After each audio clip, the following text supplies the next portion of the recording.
Puisque c'est l'archevêché qui est en train d'être restauré, à côté la cathédrale, à côté l'ancienne mairie, qui donc vient d'être restaurée, va devenir un des musées de la ville, on ne sait pas encore lequel, puisque comme mairie, elle était minuscule pour une ville devenue si importante. C'est pour ça qu'en bas, avant de vous donner du temps libre, je vais vous montrer l'actuelle mairie, qui est très grande et très belle. Donc on va visiter la cathédrale.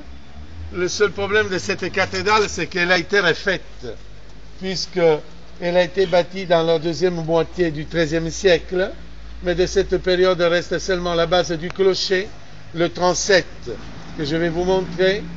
Mais la façade qui est romane, c'est du néo-roman, puisque l'évêque, en 1701 exactement, avait décidé de la casser pour avoir une façade baroque avec deux volutes latérales.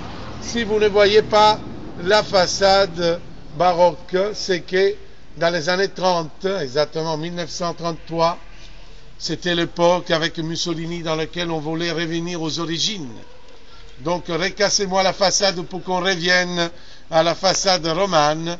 Et donc c'est une façade de cette période, donc inspirée de celle de Pise et de Luc, si vous avez été donc par là. Là, ça se voit, les voyageuses.